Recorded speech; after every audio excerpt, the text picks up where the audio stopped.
लाभ, श्रुति कीर्ति। तो पहले मेरा कहने का भाव यह है, ऐसे ही वो दो ग्रंथ हैं, कौन कौन से? श्रुति और स्मृति। श्रुति का मतलब याद होना, सुनना। हम याद है और हम उसको सुना रहे हैं और आप उसको सुन रहे हैं। हमारा ग्रंथ की, हम अपने ग्रंथ को पढ़ रहे हैं और आपके ग्रंथ में आप उस ग्रंथ को अपने उसमें नोट कर रहे हैं। श्रुति और स्मृति, याद करना और सुनना। पहले कागज कलम नहीं था, तो एक सुनाता था, जैसे दादी कहानी बच्चों को सुनाती है, वो शास्त्र पढ़ के नहीं सुनाती है। ऐसे ही श्रुति और स्मृति दो ग्रंथ थे। कोई कोई तो उसको कह देता डुकरिया पुराण, अपनी परिभाषा में कुछ भी कह देते, लोकल भाषा, अपनी बनाई हुई भाषा। अभी अभी एक भाषा सुनी, हमारे बहन जी कह रही है भाषा तो हम पहली बार ही सुन रहे। हमने यहाँ की तो मुख्य भाषा है, यहाँ की ये मुख्य भाषा है। तो प्रेमी सज्जनों, उसमें आता है, यानी हमने किसी से सुना और हमने अपनी मेमोरी में उसको लिखा। तो मेरे को सुनाया कि एक बार माता पार्वती ने भगवान शंकर से कहा कि हम भगवान विष्णु को निमंत्रण करके भोजन कराना चाहते हैं। कहा अच्छी बात है। तो निमंत्रण दिया गया और भगवान विष्णु आए, आदर सत्कार किया गया, बैठाया गया और जब भोजन बनाया गया, बुलाया गया, आसन लगा के बैठाया गया, सारा भोजन परस दिया गया।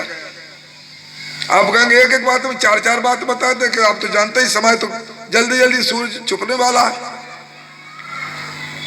तो जब भोजन परस दिया गया, अब प्रार्थना की गई, अब प्रभु अब भोजन पाइए।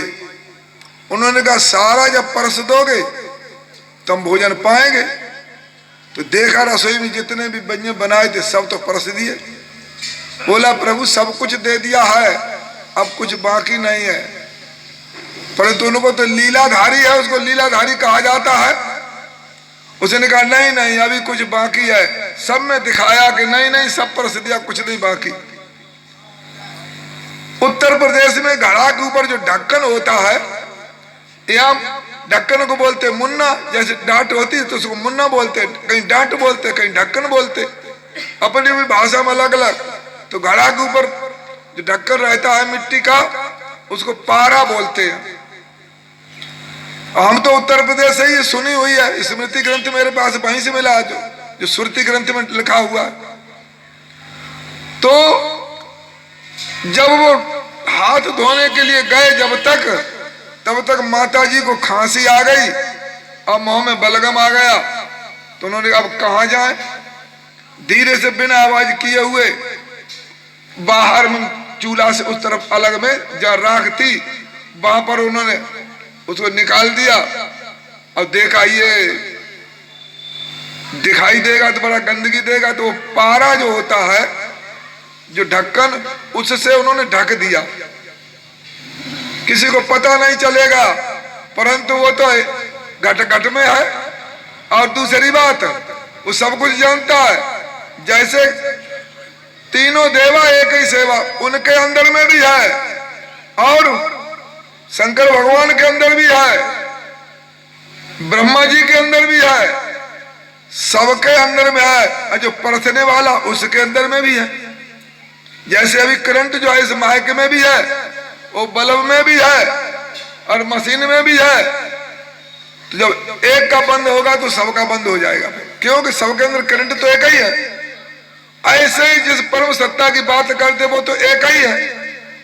तो वो तो समझ गए, पर लीला दिखाने के लिए कहते नहीं नहीं। तो कहा कुछ भी मेरे पास बाकी नहीं है। उन्होंने कहा वो पारा के नीचे कुछ है, वो मेरे पास नहीं आया।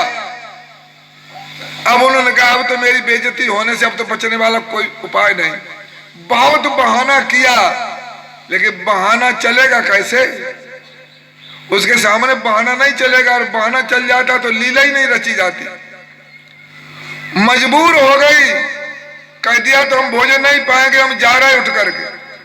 तो मजबूर हो गई, अब मेरी बेइज्जती होगी तो हो जाए, अब क्या करें, उठ के चले जाएंगे तो अभी तो बेइज्जती है। उन्होंने पारा को उठाया, जब उठाया तो बेइज्जती करने का तो मतलब था नहीं, लेकिन तो डर रही थी बेकार में।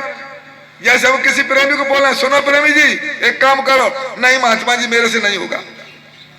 पहले ही हम इसी बात को बार बार सत्संग में सुनाते हैं, लड़ने से पहले मत हारो, चाहे कितना भी तगड़ा क्यों ना हो। लड़ने के बाद हार जाओ कोई बात नहीं।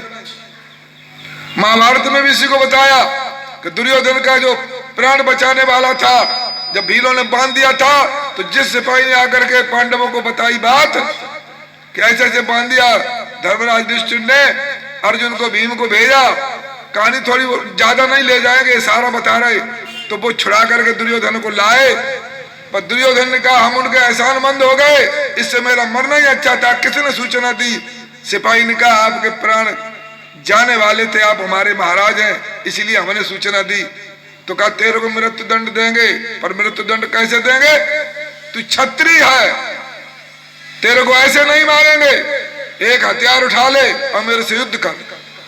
वो हारा नहीं कि आपके सामने हम कुछ नहीं, हार जाए चित्त हो जाए, नहीं, वो लड़ा, पूरी वीरता के साथ लड़ा, आके दुर्योधन के सामने नहीं रुक सका और मारा गया। तो प्रेमी सज्जनों, माता पार्वती को लग रहा था डर कि अब बेइज्जती हो जाएगी, पर वो बेइज्जती करना नहीं चाह रहे थे। तो लीला रच दी, जब पारा उठाया तो वहां पर एक बालक पैदा हो गया।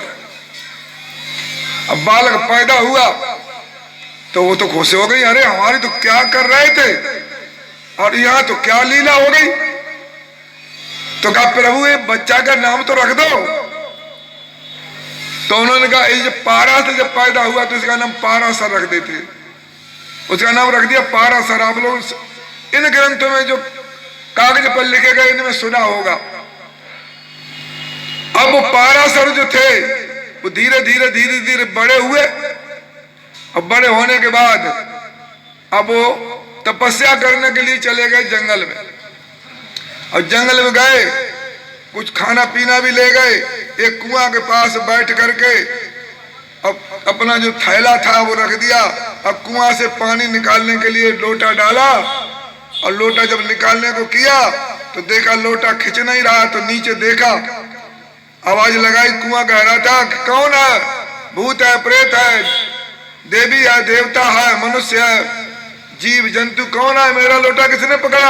अंदर से आवाज आई, मैं भूत प्रेत देवी देवता कुछ भी नहीं हूं, मैं एक मानव हूं। क्योंकि मानव धर्म का है तो मानव की बात सुनाना है। तो कहा तो कौन हो तुम, क्यों गिर पड़े इसमें?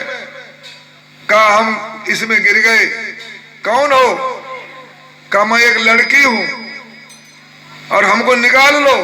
तो कहा ठीक है, लोटा को पकड़ लो, हम खींचते। बोला ऐसे हम नहीं निकलेंगे। कैसे निकलोगे? कि हम तो निर्वस्त्र हैं, कुछ कपड़ा डाल दो। तो उन्होंने अपना एक जो आधी धोती को बोलते अचला, तो उन्हें अचला डाल दिया, अड्डा भी बोलते हैं। तो आधी धोती जो उनकी थी वो डाल दिया उसमें, और उसने पहन लिया, कहा अब निकल के आ जाओ।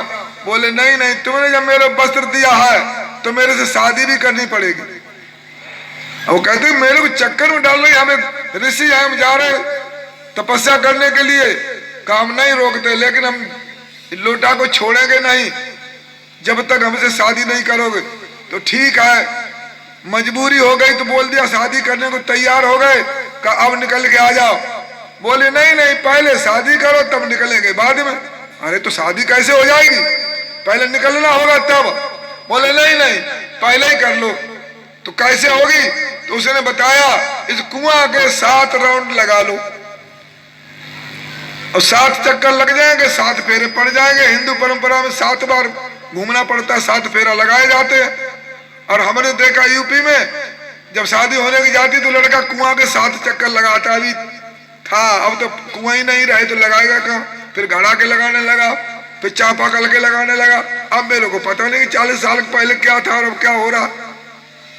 तो 7 फेरे लगा लिए, कहा वो निकल के आ जाओ। तब उनको निकाला, निकल गई। अब कहने लगे देखो तुम मेरी अर्धांगिनी हो गई हो। अर्धांगिनी का मतलब होता है आधे आधे शरीर का हिस्सा, और तुम मेरी धर्म पत्नी हो, और हम धर्म जा रहे हैं, और धर्म में धर्म पत्नी भी होती है जो धर्म के कार्य में सहायता दे। ऐसा नहीं है पति धर्म के काम में कुछ 10 रुपया खर्च करना जहाँ पत्नी कहती नहीं करने देंगे तो वो धर्म पति नहीं, लेकिन पत्नी तो वो भी है, अर्धांगिनी वो भी है, लेकिन धर्म पत्नी वो है जो धर्म के कार्य में अपने पति का सहयोग दे। तो कहा तुम धर्म पत्नी हो तो हम धर्म पर जा रहे हैं तपस्या करने के लिए, अब मेरे इस कार्य में सहयोग दो। उसने कहा हम तो सहयोग देंगे, पर आपके बगैर हम अकेले जंगल में कैसे रहेंगे? कहा उसके लिए हम उपाय कर देंगे। तो उन्होंने एक तोता का पकड़ा बच्चा और पिंजरे में दे दिया, इसको रखो। और एक घोड़े का बच्चा था, उसको पकड़ के कहा इसकी सेवा करना, और एक नीम का पौधा लगा दिया, ये तुम्हारे लिए छाया हो जाएगी। और झोपड़ी बना के कहा तुम यहां रहो। और कोई कहे खाते क्या थे? पहले जंगल में फल फूल की कभी नहीं थी, राम इतनी सेना ले गए थे, कहीं राशन थोड़ी ले गए थे, आप लोगों ने सुना होगा। तो अब खुद तो चले गए तपस्या करने। कौन चले गए तपस्या करने? लक्ष्मण। कौन गए तपस्या करने? पाराशर। अब पाराशर तपस्या करने लगे, उनकी धर्म पत्नी थी वो भी यहाँ तपस्या कर रही, समय पर तोते को चुगाती है, उसे पढ़ाती है, बोलना सिखाती है, घोड़ा की भी सेवा कर रही है, नीम की उसकी पौधा की भी सेवा कर रही। घोड़ा भी जवान हो गया और वो तोता भी था, वो पढ़ते पढ़ते तोता रटन, यानी उसे नहीं पढ़ी, जो पढ़ाएगा उसको रटने लगा, बोलने लगा, पंडित हो गया। अब नीम जो था वो भी बड़ा होगा, उसके ऊपर जो फल होता है उत्तर प्रदेश निमौली बोलते उसको, यहाँ पता नहीं क्या बोलते। तो उसने देखा, और वो जो महिला थी उसने कहा 12 साल हो गए अभी तक नहीं आए। तो उसने पहले तोता के कबूतरों के द्वारा चिट्ठी भेजी जाती थी, सुना है देखा नहीं, क्योंकि हम तो सुरती की कहानी तो सुना ही रहे हैं, देखी हुई सुना रहे। तो गले में अपना तस्वीर बना दिया, अपना चित्र बना दिया और बांध दिया, और उसे नीचे लिख दिया कब नीम निमौली पक गई और घोड़ा हुआ 2 दंत। नीम निमौली पक गई, घोड़ा हुआ 2 दंत, और पढ़ तोता पंडित हुआ, और अभी नहीं आए कंत। कंत का मतलब होता पति, हस्बैंड नहीं होता। हस्बैंड तो इसलिए बना दिया कि कितना